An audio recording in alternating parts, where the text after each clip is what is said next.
아, 안녕하세요. 프록스복스로 홈서버 구축해보기 발표를 하게 된 소프트웨어 전공 3학년 이동희입니다. 이번에도 첫 번째 발표를 받게 되었네요. 발표 시작하도록 하겠습니다. 목차는 크게 두 가지로, 첫 번째는 프록스복스에 대해, 두 번째로 사용 후기에 대해 발표할 예정입니다. 여기 리눅스 많이들 사용하시나요? 아니면은 도커 사용해 보신 분 계신가요? 네, 리눅스는 오픈소스 소프트웨어 시간에 우분투 다들 사용하실 텐데요. 네, 오픈소스 소프트웨어 시간에는 그 버추얼 머신으로 버추얼 박스를 쓰죠. 근데 이제 강의 들어보시면은 우분투 설치만 하루 종일 걸리고, 또 이제 설치했는데 마우스 움직이거나 하단 화면에 노이즈가 막 생기고 합니다. 또 느리기도 하고 생각보다 좋지가 않아요. 그래서 저는 오늘 프록스복스에 대해서 소개를 해드리려고 합니다. 프록스복스가 뭘까요? 네, 바로 OS, 운영체제인데요. 그냥 운영체제가 아니라 하이퍼바이저 운영체제입니다. 쉽게 말해서 가상화를 위한 운영체제라고 생각하시면 됩니다. 그리고 정확히는 또 그냥 또 하이퍼바이저가 아니라 베어메탈 하이퍼바이저라고 하는데요. 프록스복스는 하드웨어 바로 위에 설치가 되어서 CPU와 램 등을 가상머신과 직통으로 연결해서 오버헤드 없이 하드웨어 자원을 효율적으로 사용 가능한 가상화 운영체제라고 생각하면 되겠습니다. 그리고 가상머신 뿐만 아니라 리눅스 컨테이너, 도커의 컨테이너 아시죠? 그걸 같이 사용을 할 수가 있습니다. 네, 프록스복스가 다른 가상화 툴과 무엇이 다른지 한눈에 비교해 볼게요. 네, 학교 실습이나 프로젝트 할 때 이제 버추얼박스나 윈도우의 하이퍼V, YSL2 등 써보셨을 분들 계실 텐데, 보통 저희는 이런 툴들을 윈도우 위에 설치해서 사용을 합니다. 그런데 프록스복스는 얘네들이랑 완전 달라요. 구조를 보면서 설명을 하자면요. 네, 오른쪽에 버추얼박스 구조를 보시면은 저희가 우분투 하나를 띄우려면은 맨 밑에 하드웨어가 있고, 그 위에 무거운 윈도우 OS가 깔리고, 그 위에 또 버추얼박스 프로그램을 실행하고, 그제야 우분투가 올라갑니다. 벌써 4단계나 거쳐야 되고, 이 윈도우와 버추얼박스 사이 오버헤드가 생기게 됩니다. 네. 반면 왼쪽에 프록스복스를 보시면은 하드웨어 위에 바로 프록스복스 OS가 올라가고, 그 위에서 바로 버추얼 머신과 리눅스 컨테이너를 실행합니다. 중간에 불필요한 과정이 하나도 없어요. 이게 바로 베어메탈 하이퍼바이저입니다. 네. 그럼 요즘 많이 쓰는 WSL2는 어떨까요? WSL2는 윈도우의 하이퍼V 기술을 써서 윈도우 커널과 리눅스 커널을 병렬로 동시에 실행을 합니다. 버추얼박스보다는 훨씬 가볍고 구조적으로는 좋지만, 무거운 윈도우를 같이 돌린다는 게 서버용은 부적합합니다. WSL2는 자기 PC에서 리눅스 환경으로 개발하기 위한 도구일 뿐이죠. 윈도우가 꺼지면 같이 꺼지게 됩니다. 또 이제 중간에 도커 얘기를 안 하고 갈 수가 없는데요. 이제 도커는 버추얼 머신과는 약간 다른 개념으로 OS 위에 도커가 있고, 호스트 OS와 같은 커널을 공유하는 컨테이너를 이용해서 애플리케이션들을 쉽게 구동시키죠. 네, 버추얼 머신은 아예 독립적인 커널이 있고, 컨테이너는 호스트랑 커널을 공유한다는 게 큰 차이점이죠. 또 이렇게, 근데 또 프록스복스랑 도커랑 다른 게 뭐냐, 굳이 OS 자체를 깔아서 써야 하냐, 이런 얘기가 나올 수 있어요. 그냥 도커 쓰면 안 되는지. 정확히는 이제 둘 다 쓰는 게 좋습니다. 차이점을 얘기 드리자면은, 프록스복스는 서버 하드웨어의 여러 OS 및 버추얼 머신 관리가 주 용도고, 하드웨어 수준의 가상화를 지원합니다. 그리고 리눅스 컨테이너를 통해 OS 환경 자체를 제공하고요, 여러 서버 OS를 관리하는 인프라 관리에 적합합니다. 그런데 도커는 호스트 OS 위에 설치되는 애플리케이션 컨테이너 플랫폼이고요, 도커 컨테이너는 OS 환경을 제공하기보다는 애플리케이션 실행에 필요한 최소한의 환경만 제공합니다. 주로 소프트웨어 개발 및 배포, 실행용으로 많이 쓰고요. 그래서 이렇게 프록스복스 LCL을 이제 도커 전용으로 하나 만든 뒤에 그 안에서 도커를 설치해서 애플리케이션을 올려서 사용하는 거죠. 보시면은 가상머신이 아니라 리눅스 컨테이너 위에 도커를 넣었죠. 상대적으로 무거운 가상머신보다는 컨테이너 위에 올려서 오버헤드를 최소화하면서 도커의 편리한 환경을 누릴 수 있습니다. 또 근데 데이터베이스는 소중한 자원이니까 굳이 도커에 넣지는 말고 얘는 따로 리눅스 컨테이너에 넣어서 사용을 하고, 또 이제 윈도우가 필요하면은 버추얼 머신 하나 사용해서 통째로 올릴 수 있습니다. 이렇게 적재적소에 같이 사용을 할 수가 있습니다. 그래서 프록스목스를 설치하게 되면은 이렇게 화면이 나오는데, 이게 서버 자체를 키면은 CUI가 나오지 GUI가 이렇게 나오지를 않습니다. 사진의 상단을 자세히 보시면은 여기 주소가 있죠. 이게 웹브라우저 인터넷입니다. 이게 서버 본체가 아니라 같은 내부망에 있는 PC에서 외부로 접속해서 이렇게 GUI를 사용하는 겁니다. 그래서 이제 여기서 CPU 사용량, 메모리 사용량 등 서버 현황들을 간단하게 볼 수 있고요.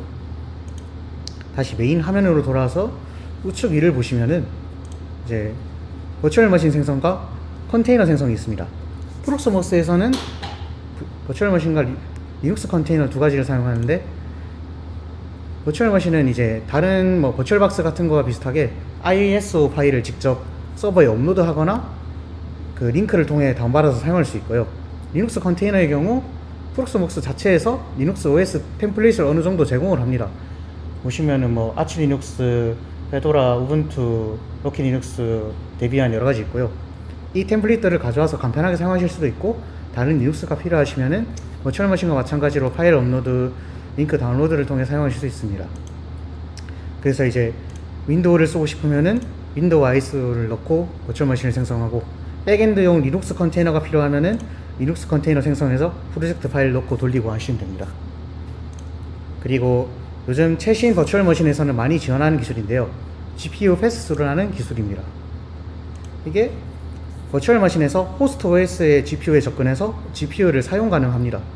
버추얼박스 같은 경우에는 GPU 패스스루를 지원하지가 않는데요, 이 패스스루가 없으면은 버추얼 머신에서 가상으로 그래픽 카드를 띄우고 그걸 다시 그 연산을 하는 내용을 실제 GPU에 또 전달을 하고, 그걸 또 GPU에서 계산을 하고 다시 또 버추얼 머신으로 전달하는 이런 부가적인 과정이 생기기 때문에 오버헤드가 많이 생깁니다. GPU가 제 성능을 못 내게 돼요. 그래서 GPU 패스스루를 쓰게 된다면은 윈도우 가상 환경 내에서 윈도우에서만 돌아가는 게임을 안 끊기고 할 수 있다든지, 가상 환경 내에서 AI나 LMM 호스팅을 한다는 경우 성능 저하 없이 온전한 성능을 발휘하실 수 있습니다. 근데 아쉽게도 저는 서버에 GPU가 없어서 써보지는 못했는데, 요즘 또 AI, LMM이 대세고 프록스목스가 GPU 패스스루를 쉽게 지원을 한다 해서 소개를 드렸습니다. 네, 잠깐 서버 소개 좀 드리고 가겠습니다.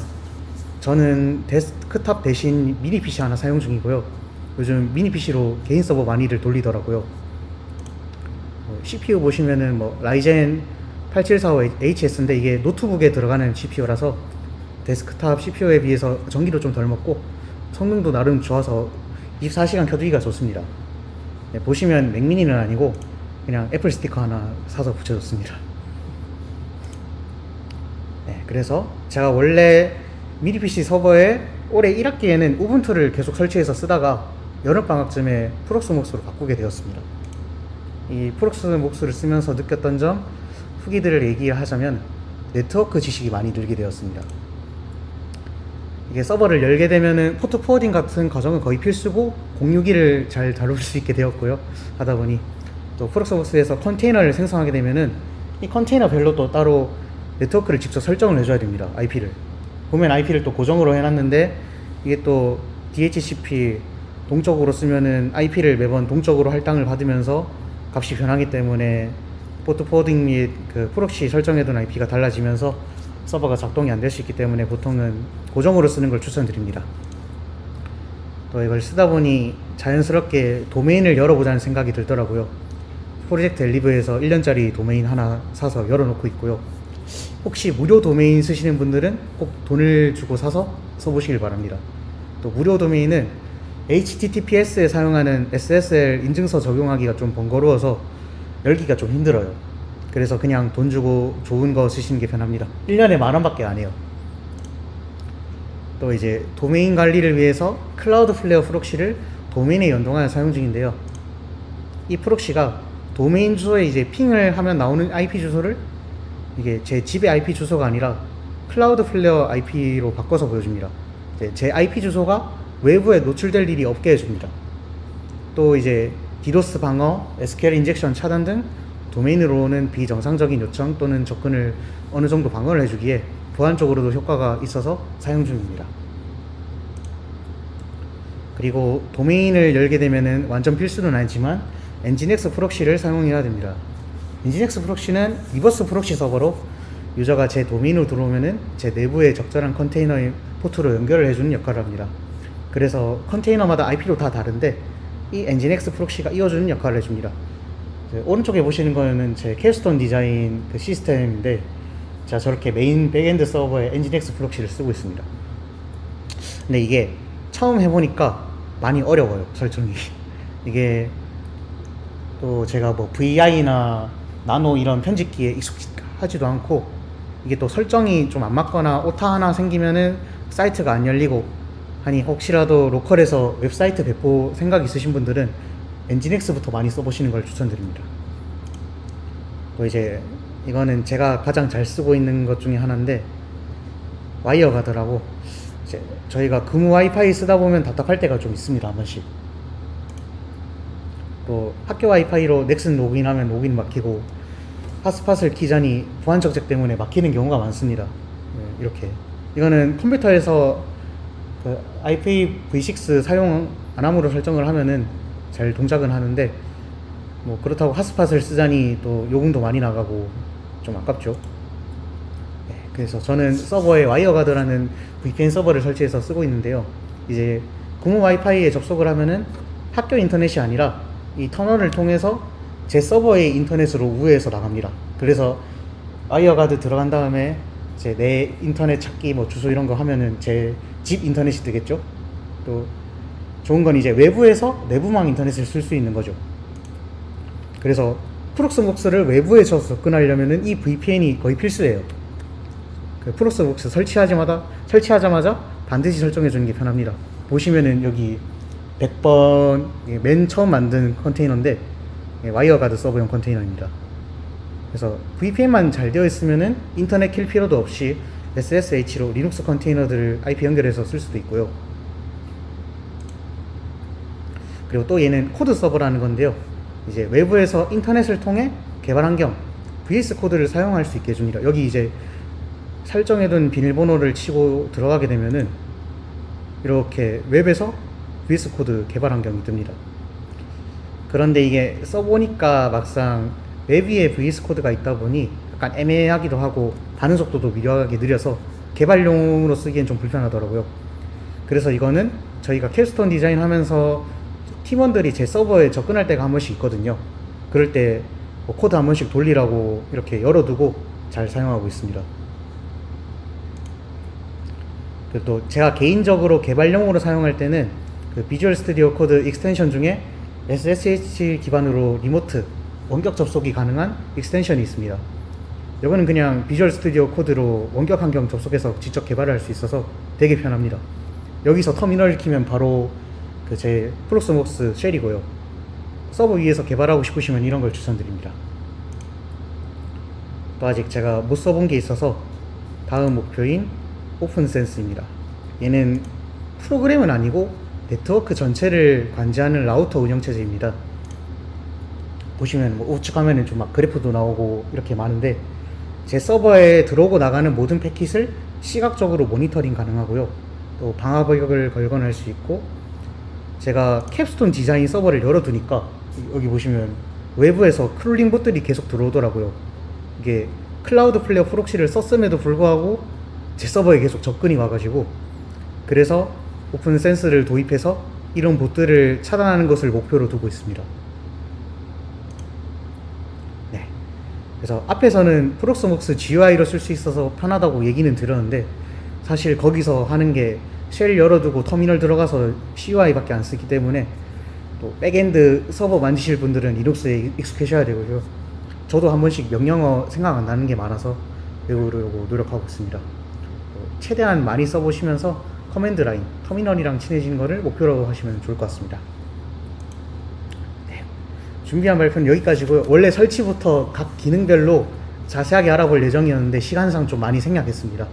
혹시라도 서버나 프록스복스 관련해서 궁금한 사항이 있으신 분들은 언제든지 찾아주시면 얘기 나누겠습니다. 들어주셔서 감사합니다.